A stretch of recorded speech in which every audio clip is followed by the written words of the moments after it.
Hello, everybody, and welcome to our live stream on the meaning, giving meaning to various injuries with acupuncturist Christopher Dye. Hi. We tend to have very interesting conversations, and one of the things I love about them is they're always very uplifting. And we were talking recently about using various philosophies to give meaning to repetitive strain injury and other sorts of illnesses. And what you had said, Christopher, was you were quoting the Dalai Lama and talking about how pain is part of life, but suffering is optional, which was one of the big things in my Feldenkrais training as well. But do you want to just talk a little bit about that? Yeah, I thought that was a really nice starting point, because I remember that you mentioned that in one of I think your second book, there's a chapter called the Gifts of RSI. The Gifts of RSI, yes. And I think that's the conversation, really, in a certain sense. What's positive that we can derive from a situation that's painful? And that's a hard question. And I think you mentioned that some of the readers were kind of critical, saying, well, this is just bad. It's just entirely bad, and I'm just in a state that is bad, and it's bad. And that's okay. But I think there's a lot more, there's a lot of potential that can come from thinking about this first question, if we can find some space in our situation, where His Holiness the Dalai Lama is sort of pointing out that there's some room between a painful condition and one where we're suffering, and that there's some way in which we can determine kind of where that goes, because not to speak for His Holiness the Dalai Lama, but it seems to me that there's a lot in this statement, that if pain is part of life, which is a big deal in Buddhism, which you could figure the Dalai Lama would be, and I'm speaking from, but okay, so pain is part of our life generally, but that pain doesn't keep us from having happiness in other parts of our life, from having joy, from having meaningful relationships, from making a difference in other people's lives, from connecting to gratitude, compassion, and ultimately, as I mentioned, to happiness. So suffering, on the other hand, where we've all been in that place, there's really no room for anything else when we're in a state of suffering. There's not really a lot of room for compassion, not really for anyone else, even for ourselves. We might have self-pity, but that's not quite the same thing. There's not really anything uplifting when we're in a state of suffering. That's not to say we should ever criticize someone who's suffering. They're in that place, and we can have compassion for them. We can be kind, and we should be kind to ourselves when we find ourselves stuck in a place of suffering, like we've all been there. But there's that, and I think this is sort of the place that maybe the conversation might start to go to, is if we find ourselves in that place of suffering, there's ways to shift our mindset. And so we're still maybe in pain, but we're no longer stuck, fixated on that pain. And there's a little more room for all the other feelings we can have that really bring meaning to our life. And so I think His Holiness the Dalai Lama is kind of, in a very short statement, is kind of getting to that point. And some of the things you mentioned earlier, when we were talking of the idea of gratitude, for example. Well, gratitude is one of those little levers we can use, I think, to shift our mindset. And if I don't know if you've seen this, but there's actually some people trying to do very sort of hard scientific research on gratitude. And as you might imagine, someone who's, I don't know if you've seen this, they're on YouTube. Your viewers can look this up. I haven't seen this, but it's one of my favorite. Oh, go ahead and I'll Oh, no, it's great. So as you might imagine, though, the people who spend all day, every day thinking about gratitude and studying gratitude, they're the most delightful people you could possibly imagine. They're happy. There's just everything is, I mean, it's a thing. You could imagine if that was your job, just to study gratitude. To be or to be an active gratitude person, like the person who greets you at the door of the department store. They always pick the most ebullient people. Hello, how nice to see you. Yes, exactly. which actually might be a good job for somebody with RSI, since you don't have to use your hands. If you don't have to open Yeah. the door, you could just be the smiling, welcoming presence. But this idea of gratitude, I was in a conversation with my teacher who had very clever ways. My yoga teacher had very clever ways of teaching me, usually through someone else. And I was talking about RSI and how devastating it was for people to get this, because you could lose your job. And because of that, there's this whole domino effect of loss that can happen to you because you don't have the income that you had, or, and the use of your hands just on a daily basis. And I said, it's devastating. And he had some doctor write back to me saying, it's only devastating if you make it so. And I thought, there was a little flash of anger thinking, you just don't understand. But then thinking about gratitude, my teacher was really brilliant. And he told me, he said, be grateful for everything.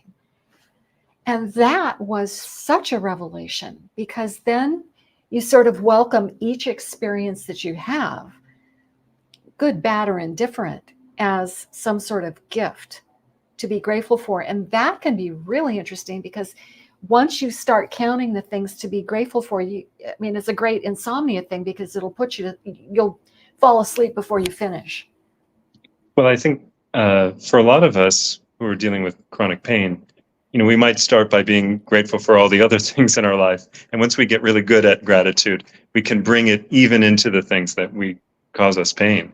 But so just to return back to the fellow who was researching gratitude, and his team, who are just full of happiness at all times, they're trying to do a real strict scientific study of gratitude to see specifically what are the effects. Can we prove as much as possible that gratitude does something for us? And so their methodology, they started off with having people, I think veterans and other groups, write down, wherever they like, a little notebook, 3 things that they're grateful for every day. And in the beginning, the subjects were like, well, what am I grateful for? And how did they choose those subjects, Christopher? They could pick anything they liked. They could be grateful for the air they breathe. They could be grateful for the blue of the sky. But they practiced it. The participants? Were they the participants? Yeah. I mean, the participants could be like matched groups. For example, I think veterans were one group. People actually dealing with trauma and that sort of thing. But different groups of people. And so those people, as they practiced this, three things to be grateful for every day, they got better and better at it. It became easier and easier to pick things. Things would just come to mind. In fact, you could do 100 things, not just 3. It'd be very easy. And what they found is that these people, versus a control group who wrote 3 random things, they had better sleep, they had better energy by different measures. They started to have better measures of heart health as well. And for me, because this is often becomes a conversation about spirituality and things like that, that can seem a little vague, or sometimes turn people off because they've had previous experiences with various, formalized religions or whatever. One of the things that this group of people studying gratitude was trying to understand was, what's the degree to which gratitude itself covers a lot of other things that we think of as spirituality. And they found that gratitude actually, on its own, seems to cover a lot of the bases in terms of the benefits, in terms of the mindset that we think of as being spiritual. So there's a certain certain tangibility here, where I think everyone, probably with a little effort, can think of something they're grateful for. And then as they get better and better at it, everything starts to become grounds for that, just like you were saying and your teacher was bringing up. And then it becomes very powerful, I think, as like a little lever, or a way to shift out of a mindset that to a very unpleasant way focuses in on some difficult part of our life and blocks us from seeing all the rest and all the possibilities that are in our life. Now, we were talking earlier about this, and I have to ask you to distinguish between this wonderful attitude of gratitude, this feeling of gratitude, which could be weaponized in the form Yes. of toxic positivity, like, Yes. Yes. whoa, Yes. be grateful. I mean, there's nothing worse than just feeling awful and somebody coming up to you, well, at least you're not,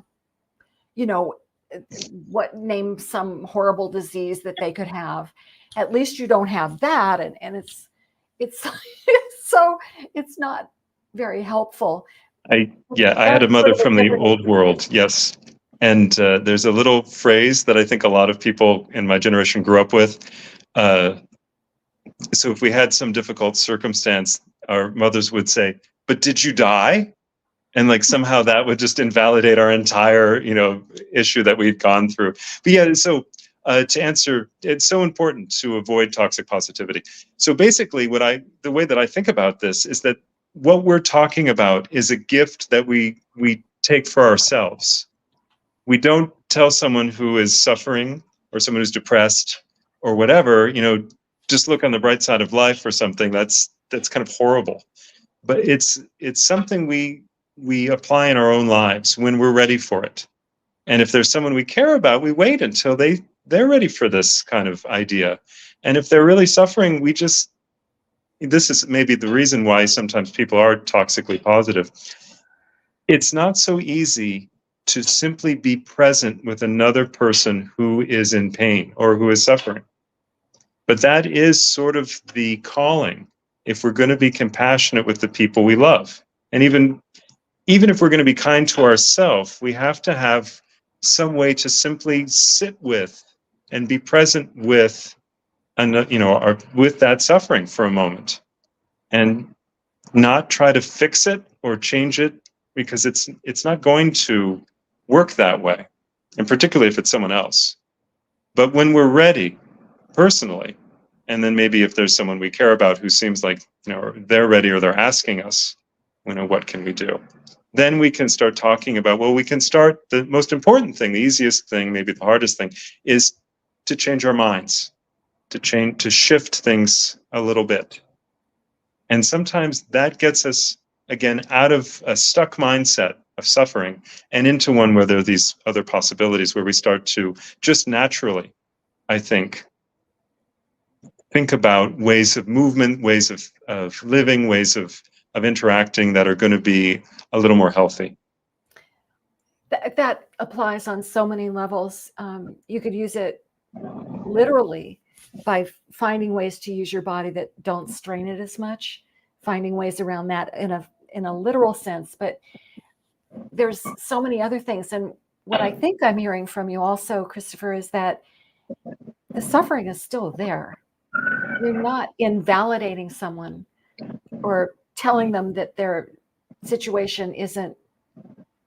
I mean, it's a hard thing. I think to acknowledge that people are having a difficult time, and acknowledge the feelings of pain within yourself. And perhaps if you're trying to be present for that other person, which is such a gift. I mean, if someone can actually sit with someone who's suffering, I think that's one of the most amazing acts of humanity that we can do for one another. Yeah, that's the real kindness, when we can just be there. And, people talk about holding a place or holding space for another person. Mm-hmm. And this is I think that kind of work where we're not demanding anything of them. And by giving a person space, this is another way in which we're causing or enabling a kind of shift to happen. So again, if we're in that stuck sort of focused place of suffering, anything that gives us a space to do or to move or to shift into some other kind of mindset is going to be powerful. And by giving a person space, by being there with them but not trying to direct them in some way, that space is already a space now that they can use. They can, they have a chance to encounter this difficult circumstance in a slightly different way. I'm thinking of, as a yoga teacher, I've observed my students over the years, and just from a distance, they come into class, and it's amazing the sort of transformation that happens to them. Without me, I haven't said anything, but so many of my students have left careers that were really stressful for them. They've gone to things that make them so much happier. And it's just amazing to see. And I think that may be part of what you're talking about, by just creating a space where it's okay to just be however you are right now and breathe or do nothing. Just be. Yeah. So this is very important, and it can seem a little out there sometimes. I know that with RSI, it seems to me at least, that oftentimes we are working with the details of how we're moving, how a muscle is going, how something that isn't working, well, we do it a different way so we can avoid triggering pain, etc. And that's wonderful, and it's important. But this is that sort of more bird's eye view a little bit, or maybe coming at this same idea of trying to move in a more free way, but now kind of on the mental level. And one thing I wanted to bring up comes from my Chinese medicine teacher. And he said, he likes to say that illness or pain of any kind is an invitation to change. So that's already one way to speak to, I think, what you were initially talking about, this idea of how do we find gratitude or something positive in everything, even in the thing that's causing us pain. Yeah. Is that it's telling us something, it's demanding in a certain sense that we shift things around. And I think someone is writing a note. We have a question from Moving Pictures. Hello. She says, I think it's a she. I don't know. It could be a he. So I don't know. Forgive me if I got the wrong gender there. Please say more about dealing with frustration of physical weakness, disability, even if one feels otherwise happy. That's so interesting. So I see that a lot with patients, honestly. And I think some of the frustration is that, and this isn't true of everyone, and I'm not speaking for everyone in this kind of these feelings, but what I see sometimes is that we have an old way of doing things that we're used to. Maybe it's not the best way, but it's the way that we've been living our life. And I've noticed that our whole bodies, so usually when we think about our body and about healing and things like that, we imagine that if there's some problem, that our body's priority is to heal us. But I found that's not really the case in a certain sense. Our body's first priority, at least in classical Chinese medicine, what we see a lot, is that our body's first priority is simply to keep us going in the way we've been going. And I feel like mentally is that too. We get into a certain lifestyle, a certain way of doing things, all of us. And each day becomes a little more like the previous day, and which is great, because otherwise it would be chaos. We wouldn't want things to be like totally different at all times. Hopefully we surround ourselves with people who have nice messages, or at least are consistent in some kind of way, so we can rely on our life to sort of give us some kind of stability. But that stability is also a little bit of a rut, and our bodies are sort of, and our minds are kind of designed in a certain sense to want that stability, to want that reliability, to want each day to be a little more like the day previous, if the day previous wasn't so bad. And so to answer your question, I think when we get into a situation where we can no longer do the things that we did yesterday and the day before and so on and so forth, it's tremendously frustrating. Absolutely it is. It's natural that we feel that way, since our whole body and mind are a little bit designed to just keep us going along the rut we've been going in. And so I would say simply that feeling is natural and it's okay, but that it's part of the growing and learning and healing experience to think about doing things differently, or to accept that we need to do things differently. And the strengths and abilities that we have to be shaped to a slightly new life. So the second thing that my teacher likes to say, the first is that, again, that illness is an invitation to change. But the second is that the mindset that brought us into a condition is not the same mindset that's going to bring us out of it. And so I think the frustration is a kind of growing pain, actually, where we're sort of grappling with, what could I do yesterday that I can't do today? And how am I going to face today and face tomorrow and the next day with what I can do? That's growing, that's healing, that's positive, even though it's not so comfortable. There's a lot of uncomfortable experiences that are also really important to have. And this is one of them, maybe. I personally do have a lot of weakness, physical weakness, and so I can identify with how frustrating it is. And one of the things I've kind of realized is that I kind of accept it. I know I'm weak, and I have relapses just like everybody else with RSI.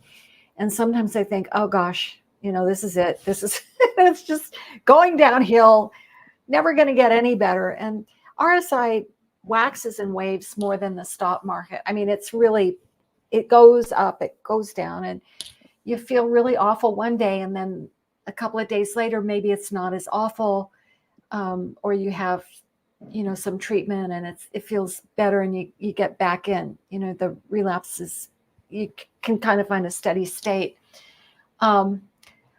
And this will probably sound odd, but I kind of distance myself from the feelings of, I kind of take a breath if I feel anger or frustration coming on, mainly because it's a self-protective mechanism for myself, because I know I'm going to feel worse if I go try to do anything when I'm angry, it's like, or frustrated. I had a student once, she came to one of my talks, and she kept slapping her hands against her thighs. And this woman was in pain, but she was so frustrated with her hands, she kept hitting herself with them. And I finally couldn't, I said, oh, please don't do that, because she was only causing herself more pain. It was her way of sort of maybe trying to let out a little bit of frustration. But I have found, and this again may sound off or odd to people, but I think one of the best ways of dealing with this is meditation, because you're sitting quietly and you can watch the emotions rise and fall, and you can it's kind of like a radio where you can turn up the volume and you can turn it down. I know it's maybe a weird idea that only would occur to me, but anyway, can you breathe a little bit? Can you play with it so it's not getting to you so much? There's a poem by Rumi called The Guest House, which I highly recommend that everybody read. And basically all the emotions, the anger, the frustration, they come into your house and they break all the furniture and create havoc, and you just welcome them in. And I'm probably completely destroying that poem, but it's kind of like, let's make friends with our frustration and our anger, because they're there. I kind of have a feeling of acceptance. So here we go again. But that's kind of what I do. Yeah, I think that's very fair. So we have different ways to give meaning to that. It's part of a process of healing that we have these feelings.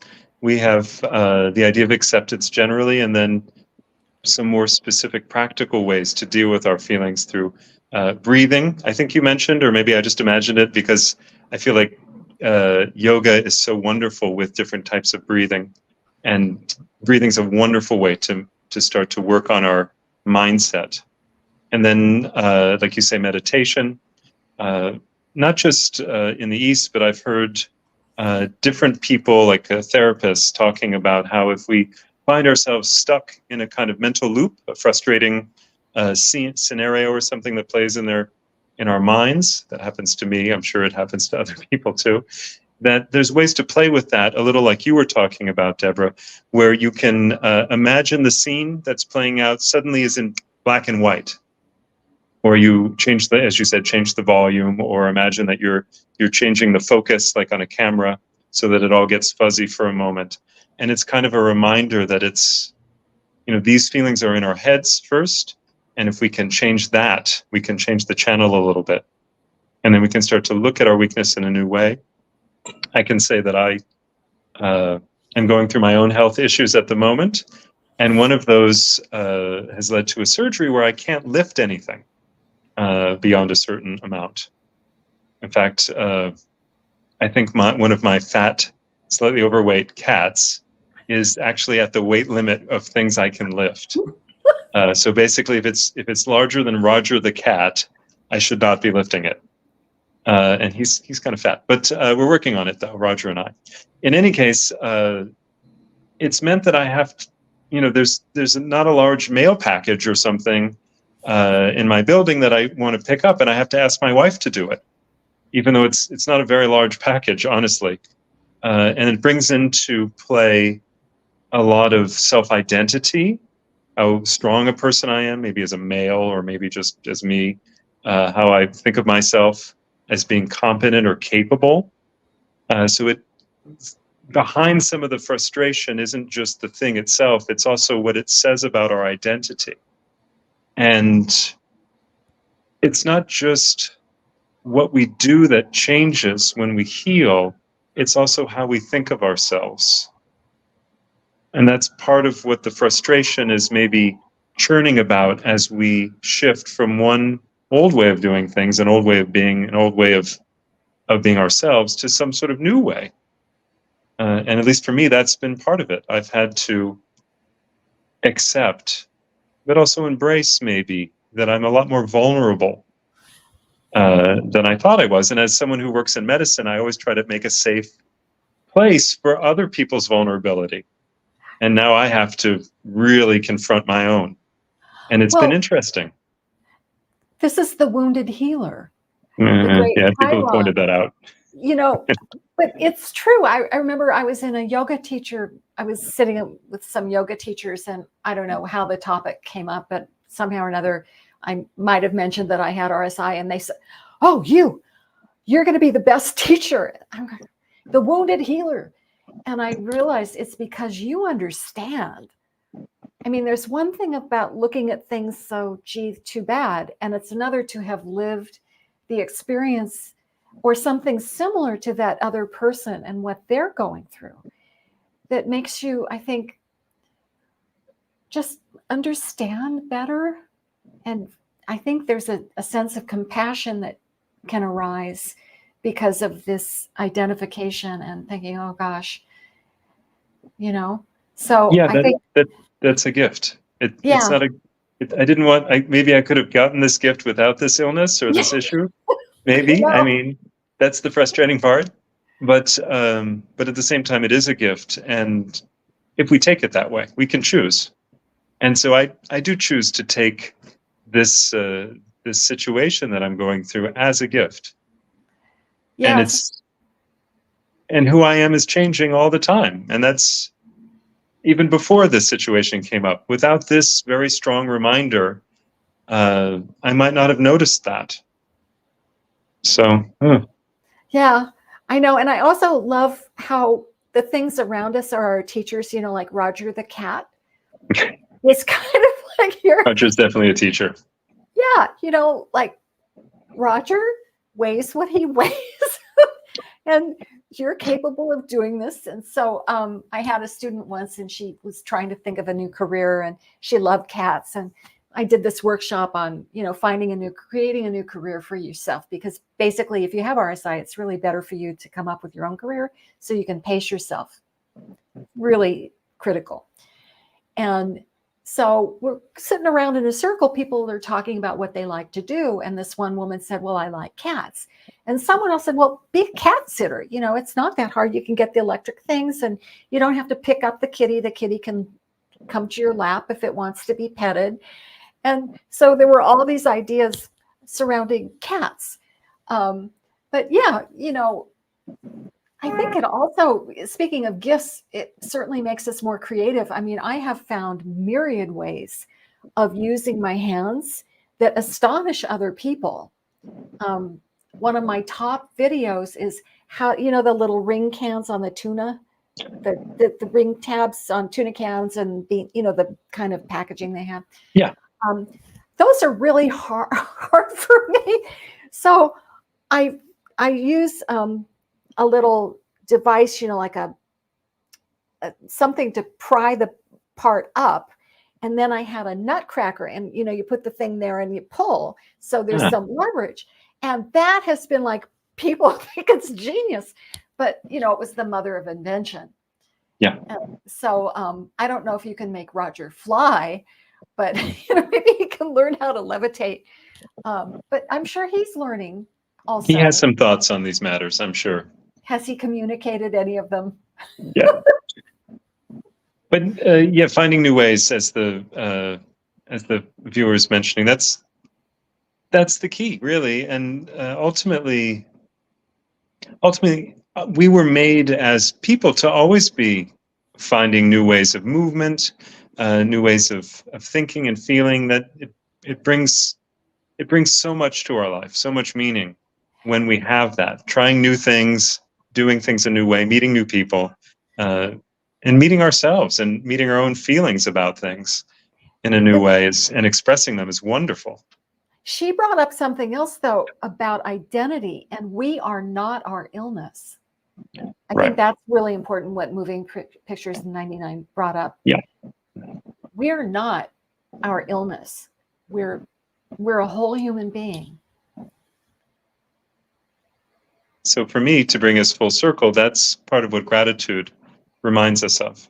Because as we look for 3 things or whatever number it is of things to be grateful for as a practice, if we want to pick that up, then it makes us look around our life for all the good things that are there that we might not really be thinking about. And we have another question. What about medication? That's a good question. It is a good question. You go first. I mean, in terms of RSI, in terms of or chronic degenerative diseases of different kinds, well, honestly, my father was a doctor, so a doctor for a long time. He's 50 years in his practice. And so for me, yeah, medications in general are blessings. I work with Chinese medicine, and oftentimes people come to me who are kind of against medications and things like that. But I look at them for what they are, and they give us certain things. There's often side effects. There's often toxicity and other things to think about. That's fine. Not every gift is like 100% good, but there's often, and most medications aren't meant to be taken forever and always. We have to talk to our doctors and have a kind of a conversation about that. It's really easy for doctors to kind of write off a patient, like, okay, I've handled this and I don't have to worry about them anymore because I have, 50 other patients coming in this day. And so it's up to us as active patients then to make our doctors work a little bit, to ask them questions, to make sure they're telling us everything about our medications. And once we really have a good fit, then we can be grateful for the degree to which this medication is helping us, and the understanding that it might not be the whole picture. We might need to bring in, I'm going to toot my own horn here, integrative medicine. So a patient who has RSI might be working with you, Deborah, on all sorts of things, including meditation and breathing, but also how they're moving. They might be working with their doctor on a different kind of medication that really helps so that they don't have the pain as they do that exercise you show them. So there's really a synergy there. They might be seeing me, and I might be helping them too and providing another piece of the puzzle. So I think I think medication can be a blessing. We just have to make sure it's the right medication for us and that it's not the whole picture. We don't ask, as some of my older relatives like to do, this idea of a pill that fixes everything. Yeah. That's really not reality. I'm so glad you brought up that nuanced response about medication, because I agree with that. Sometimes people really need that. The same way nobody wants surgery, but sometimes you need surgery. And so You need surgery. You need the good doctor who's happy to keep his knife in its holster, but there's sometimes a window of time during which you need that surgery. You need a second opinion. You make sure that you are confident that your doctor is top notch and that you're getting the right treatment. But with medication, there's some that are commonly just, I think I would hazard, overprescribed, such as nonsteroidal anti-inflammatories. Those are seen as treatments for RSI without any regard for the amount of damage that they can be doing to your internal organs. Talk about using them on a short-term limited basis, but it's also a Band-Aid, because especially if you're using them to get through the day at work, rather than stopping the offending activity and getting into physical therapy and learning how to strengthen your back and improve your posture and improve your technique and all the other things that can do this for you. I'm not a doctor, so therefore you need to talk to your doctor, but some of the medications can be pretty strong, and I kind of wish that they wouldn't use them as a substitute for really addressing the reason why you've got RSI, which is overuse, poor posture, poor technique, constantly dorsiflexing and ulnar deviating your hands, or just, all the ways that you get RSI can be addressed without a single drug. It's a whisper, then it's a polite knock, then it's like banging on the door and sirens going off, before. Well, I think that really speaks to, again, this sort of upper level issue of RSI sometimes coming from a misunderstanding of what our relationship to our body is supposed to be. And so, sometimes we ask our body just to do, what we demand of it, the same thing over and over again. And that's not an actual, that's kind of an abusive relationship we're having with our body. We're using our body just as an implement rather than having a real back and forth relationship where we listen and their body tells us, well, I can't really do that today, or I've done that 50 times and that's as many times as I can do.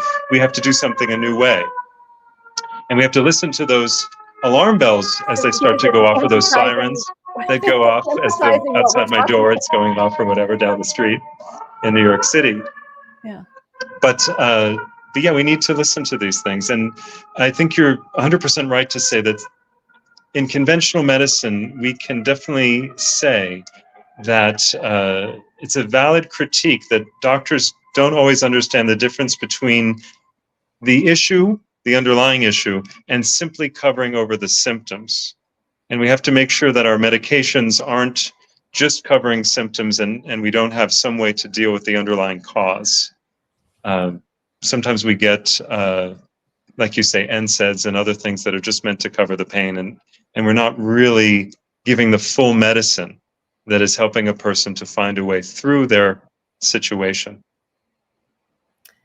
Okay, well, we only have a few more moments here because I promised Christopher that I wouldn't keep him past. So I'm giving a little bit of time. So if there's any other questions you can ask, if Christopher has anything else he'd like to say on this topic, we can always perhaps invite him back at some juncture. People are interested in another go round here. But in the meantime, his name is Christopher Dye, D-Y-E, and I'll leave it in the details below when I post the video. Yeah, you can see my website to see a little more about what I do, ChristopherDye.com. I have a Chinese medicine practice here in New York City, and my primary teacher is Jeffrey Yuan. So my teacher is a Taoist priest. So a lot of these kind of ideas are embedded and saturating, in my particular approach to Chinese medicine. And so I think there's a lot of synergy with what Deborah does in bringing her long years as a yogini and a yoga instructor into her practice of helping people with RSI. There's another thing too, and perhaps you would agree with me, but I think there's such a synergy between the body and the mind that if the mind feels better, I think it comes through with the body and vice versa. Yeah, So, deeply held tension is part of the situation, be it body or mind. And if we're coming into a situation and there's tension in our body, I think we're much more likely to have inflammatory issues and potentially much more susceptible to RSI. So changing the mind really does, in some way, we're more tangibly, we're reducing stress hormones and things like that. But simply to consider it on the level of the mind, we're absolutely affecting the body and all of the tensions held there. yeah, another reason to relish things like santosha, which is the Sanskrit word for contentment. Contentment, by the way, with what you already have. Yeah. It's wonderful. It's my favorite of the yama niyamas. So anyway, I really want to thank you for coming. What a great conversation, Christopher. Thank you so much for doing this for us. How fun. Yeah. So anything else you want to add before we say goodbye? No, I guess I'm just grateful to have the conversation. I hope people really think about those ideas of that our relationship with our body has, like every relationship, has to be a two-way street, and it has to be a street paved with kindness, that we can think about how what we do is tied up in our identity and how that can get a little rigid. And any rigidity is going to make us a little more likely to get injured. So if we can be a little more free in not just what we do, how we do it, but also how we think of ourselves doing it, then I think we can really protect ourselves a little bit and maybe have a little bit more of that gratitude, joy, and compassion in our life. Well, thank you. And just one thing before we go, I'd like to say that if you have a feeling of frustration or anger about the situation of RSI, please sign the petition to end RSI. It's going to the World Health Organization. The link will be on my website, and it actually my YouTube channel, and it's at change.org. It's the petition to end repetitive strain injury. So this is a good way to channel, there's another, you can also transform the emotions by channeling them in positive directions. So I'd like to suggest that as well. So anyway, I think we're going to close there. And thank you again for your time, Christopher. Thank you, Deborah. We'll see everybody next time. Bye-bye. Bye.